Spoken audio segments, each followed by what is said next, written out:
Isang pulis at isang ex-army ang inaresto ng maaktuhan. Ang mga ito na rumaraket bilang police escort sa isang luxury car sa Parañaque City nitong kamakalawa ng hapon. Si Paul Montibon magbabalita. Oh yes, of course, meron itong monetary consideration for them. That's why ito nga po is they're doing this kasi nagmo-moonlight sila. Pero ang nakikitang dahilan ng sunod-sunod na pagkakahuli ng ilang pulis na rumaraket sa illegal escort service sa mga bigating personalidad o individual sa iba't ibang panig ng bansa.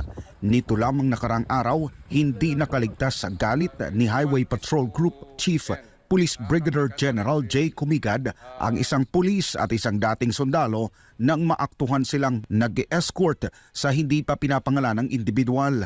Naaresto ang dalawa habang nagbibigay ng motorcycle escort sa isang itim na Toyota Alphard minivan sa kanto ng Jokno Avenue at Asiana City, Parañaque City, kamakalawa ng hapon, May 27, 2024. They were escorting a vehicle who happens to speed away. So nakuha sila ng ating team from RHPU NCR. They are now facing charges for usurpation. May chismis ako dyan. Antayin niyo yung chismis ko Authority and admin charges both from the PNP and we still have to coordinate what admin charges the AFP will file against this AFP personnel. Ayon sa inisyal na investigasyon, nagawa pang magpalusot ng dalawang unipormadong individual at sinabing sabay lang silang uuwi ng kanilang bahay. Pero ang kwentong ito ng dalawa, hindi naman pinaniwalaan ng mga operatiba. Nabatid rin na isa sa mga motorsiklong gamit ng pulis ay nakarehistro sa provincial government ng Cavite. Hindi po official HP motorcycle yung ginamit, but one is I think registered under the provincial government of Cavite and the other one is a private motorcycle. Private motorcycle was used with the alleged AFP personnel. He deliberately used another uniform. Ito po yung nakikita nyo nagbabiral using the blue pipe and a black riding jacket. It's not an official uniform of the HPG.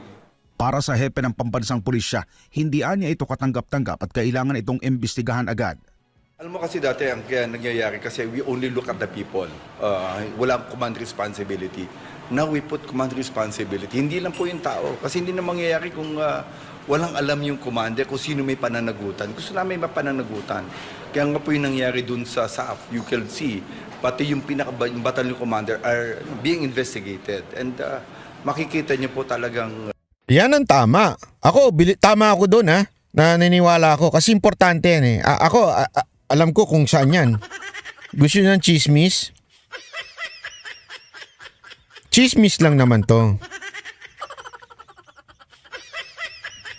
Wag na nga natin yung chismis kung sino yan. Gusto nyo ng chismis? Ayoko pa naman ng chismis. Naano ako sa chismis Ang ini-escortan daw nito ay isang...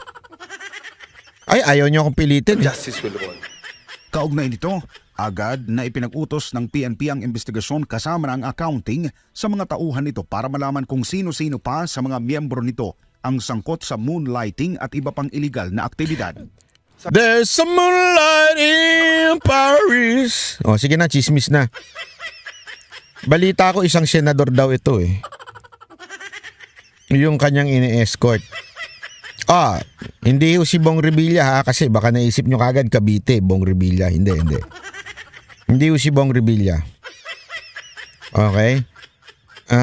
Etong senador na ito, hindi naman daw nakasakay yung senador. Ay, sabi ko parang alam ko yan, mga hindi nakasakay yung senador. Senador daw ito Etong senador daw na ito ay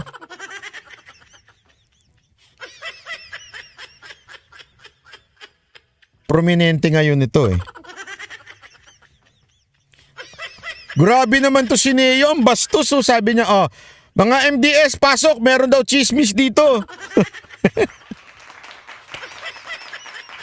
Gusto ko yung hirit mo, brad, ha? Gusto ko yung hirit mo.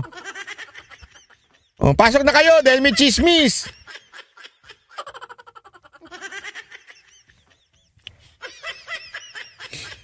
Di umano isang senador daw, ha? Na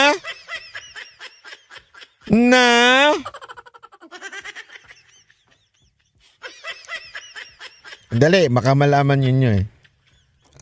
Itong mga nakarang araw, mainit ang ulo. Hanggang doon na lang.